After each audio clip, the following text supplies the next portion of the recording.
Hello everyone and welcome to Barca News. It's October 23rd, 2022 and Barcelona are confident that they could sign Jorginho as a replacement for Sergio Busquets in the summer transfer market. Also, Barcelona have entered the race for Dortmund sensation Moukoko, and La Liga's president Javier Tebas has warned that the economic levers are not going to help Barcelona next season and that they could face some financial restriction if the situation does not improve at the club. We have a lot to discuss, so let's begin.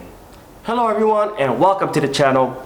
My name is Mo and we'll begin with the news that Barcelona defeated Athletic de Bilbao 4-0 today at the Spotify Camp Nou. Now Barcelona successfully maintained the momentum from the midweek win over Villarreal thanks to this victory, where they were fully in control from start to finish and where they scored 4 amazing goals thanks to a masterful performance by Ousmane Dembélé. Now Xavi Hernandez surprised all of us with his 4-2-3-1 formation with Sergio Roberto in the right back position, Jules Koundé and Eric Garcia as center backs, and Alejandro Valde in the left back position.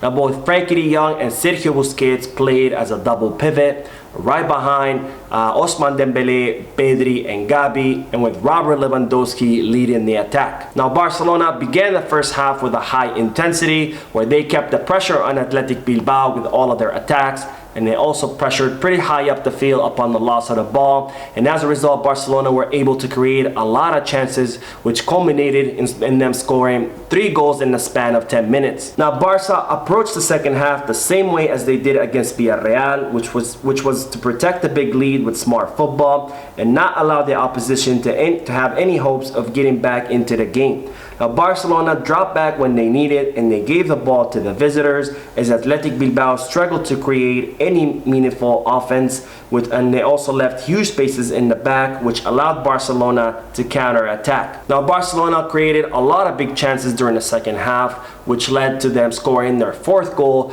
courtesy of Ferran Torres. Now Xavi allowed Ousmane Dembélé a lot of freedom this match for creation, which seemed to work as Ousmane Dembélé had a brilliant performance where he created a lot of danger with his dribbling and with his inverted run, which not only allowed him to score a goal, but it also allowed him to complete a hat-trick of assists. Now there were 2 players who left the field due to injuries, the first one being Gavi, who left at the 32nd minute due to a groin injury after a strong collision with the Athletic Bilbao player. However, it's being reported that Gavi is fine and it doesn't look like he's going to miss out any time from playing. Now the second player was Sergio Roberto, who left the field during the 80th minutes due to a serious shoulder injury, and even though we have not received an update on Sergio Roberto's state, it does seem like his injury was pretty serious, so it's starting to look like he could be missing some playing time. Now overall, Barcelona had a brilliant performance where they dominated throughout the entire 90 minutes and where they were able to control the midfield, and as a result they were able to control the entire match, and Barcelona were able to cruise to this victory against a side that was expected that was gonna give us a lot of problems.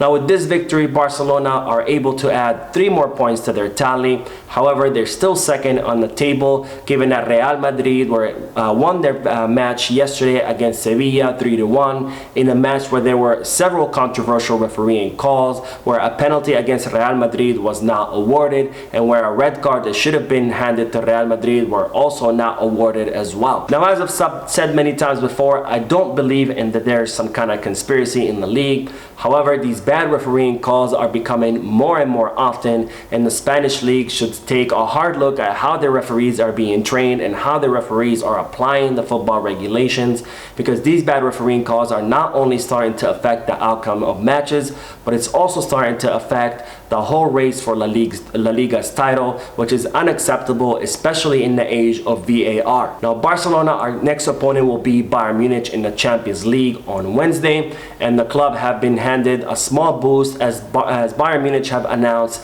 3 more injury, with Manuel Neuer out due to a shoulder injury, Leroy Sané out due to a thigh injury, and Lucas Hernandez out due to fatigue. Now Lucas Hernandez is considered the best defender in Bayern Munich, so this is definitely a big loss for the German side. These 3 players are joining Sadio Mane, who was declared a few days earlier that he was also out due to injury and he wasn't going to be available for Barcelona. So Bayern Munich will arrive at the Spotify Camp Nou with 4 of their key players available for selection. Now Inter Milan are gonna face off against Victoria Pilsen earlier that day in Italy, and if Inter Milan ties or loses against Victoria Pilsen, that Barcelona are still gonna be alive in the Champions League. However, if Inter Milan defeat Victoria Pilsen, that Barcelona will be automatically eliminated out of the Champions League before their match even begins with Bayern Munich. Now before we continue with the news, I would like to invite you to please subscribe to the channel. Not only is it free, but in doing so, you'll be helping this small channel continue to grow. Also, if you're currently enjoying the content of this video, please consider liking it, as it will prompt YouTube to recommend it to other people. And in doing so, you would be further tremendously helping the small and humble channel continue to grow. Now on to the news that Barcelona are confident that they could sign Jorginho as a replacement for Sergio Busquets. Now the club are currently in the market to try to find a replacement for Sergio Busquets, whose contract will expire with Barcelona at the end of the season in the summer of 2023. Now Jorginho's contract with Chelsea is also going to expire in the summer of 2023, and Barcelona have reportedly have 2 meetings with the Italian midfielder, and they are confident that if they decide to sign him, that he will agree to come to Barcelona despite several European clubs interested in Jorginho. Now Barcelona are currently awaiting the green light from Xavi, and if Xavi does greenlight this operation, then Barcelona will go after Jorginho and try to sign him in the summer transfer market as a replacement for Sergio Busquets. Now another player that Barcelona are currently interested in is Dortmund sensation Moukoko. Now Moukoko is a 17-year-old striker who was born in Cameroon. However, he currently represents Germany at the youth level, and he's one of the most coveted players in Europe given his ability to score goals. Now, there are several clubs interested in Moukoko, including Real Madrid, PSG, and Liverpool, and Barcelona have now entered the race for the young striker, and they are considered signing him if the operation for Endrick fails. Now, as I reported many times before, Endrick is a 16-year-old Brazilian striker who currently plays for Palmeiras, and he's one of the most coveted players in the world, and Barcelona have already met with the young Brazilian to try to convince him to come to the Spotify Camp Nou. Now Barcelona are hoping that Endrick chooses Barcelona. However, if he doesn't, that they will try to sign Dortmund striker Moukoko, whose contract will expire with the German side in the summer of 2023. Now on to the news that La Liga's president Javier Tebas has said that the economic levers are not going to help Barcelona next season, and he has warned that the club could face some financial restriction from the Spanish league. Now Javier Tebas said if they go out of the Champions League, they will lose income but also stop paying bonuses, thus saving money. It won't vary much this season. However, he warned, the economic levers worked for this year. They said it themselves, but not for next season. They can't do it again.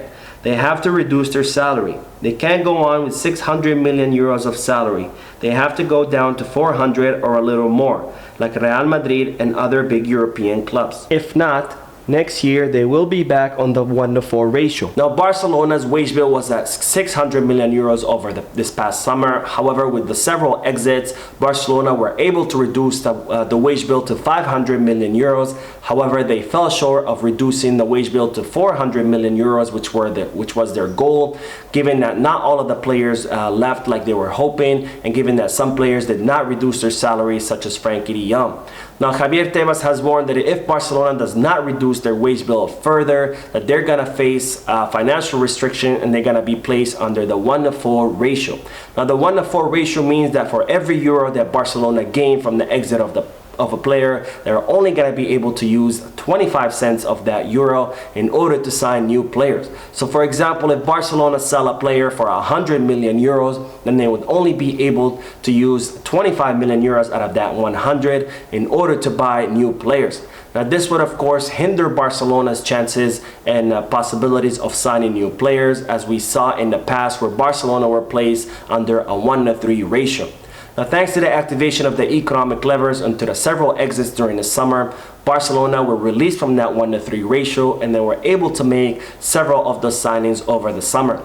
Now, Barcelona are currently confident that they are going to be able to reduce the wage bill and they are going to be able to avoid being placed under the 1-to-4 ratio, especially with the expected exit of the 4 Barcelona captains, which are Sergio Roberto and Sergio Busquets, whose contract will expire next summer, and with the hopeful exit of Gerard Piqué and Jordi Alba. Now, Barcelona are also hoping to negotiate some salary reduction, especially with Frenkie de Jong, who is currently the highest paid player on the squad. Now, speaking of the Barcelona captains, it's reported that Barcelona are going to offer Gerard Piqué a contract rescission this winter transfer market, given that the Barcelona captain has shown us that he no longer possesses the level to play at Barcelona, and given that he has promised in the past that he is going to leave Barcelona on his own accord when he realizes that he no longer can be in Barcelona. Now, while we're still on the topic of the Barcelona captains, Andrés Iniesta has given an interesting interview in the Wild Project podcast where he stated his desire to come back to the club as a coach or as a director of football. Now, Andrés Iniesta also spoke about his exit out of Barcelona, and he said that when he realized that he no longer can contribute to the team and compete at the Barcelona level, that he decided to leave. So it seems that Andrés Iniesta is sending a message to the Barcelona captains who seem to be refusing to leave the club and who have shown us that they no longer possess the level of competing on the squad. Now, on to the news that's being reported in the English media that there are several Premier League clubs who are currently interested in signing Frenkie de Jong, and that they could be making some big cash offers to Barcelona as soon as this winter transfer market. Now, it's no secret that Barcelona attempted to offload Frenkie de Jong over the summer due to his high wages that Barcelona currently cannot afford, and we have yet to see whether Barcelona are going to attempt to offload Frenkie de Jong in the future, especially after the report stating that Frenkie de Jong had arrived at an agreement with Joan Laporta to reduce his salary at the end of this year, and also with his phenomenal performances that we have seen as of late, especially against Villarreal and especially against Athletic Bilbao. Now, we will end today's video with 2 brief updates. The first one is that Samuel Umtiti continues to accumulate more minutes with his new team Lecce as he starts in more and more matches. Now, Barcelona view this as a positive thing because not only the more he plays and the more he recovers his form, it will be easier for Barcelona to offload him next summer permanently, but also because Samuel Umtiti left to Lecce on a free loan where Barcelona agreed to cover his entire salary. However, in the agreement it stipulated that the more matches that Umtiti plays with Lecce, then the bigger the percentage of his salary that Lecce will cover. So the more Samuel Umtiti plays, the less Barcelona are going to have to pay him in the form of wages. Now, the second update is that the Barcelona Femení defeated Getafe 0-3, and they continue to be undefeated in the Women's League. Now, Barcelona Femení have so far collected 15 out of 15 possible points, and that shows the absolute dominance that Barcelona Femení have in the women's footballing world. So that is it for today. I hope you enjoyed the video. If you did, please give me a like. Also, I would like to invite all of you to please leave a comment down below, giving me all your thoughts and opinions about all the news that I share with you. Finally, I would like to invite all of you to please subscribe to the channel so you stay current on all the latest news in regards to our beloved club, FC Barcelona.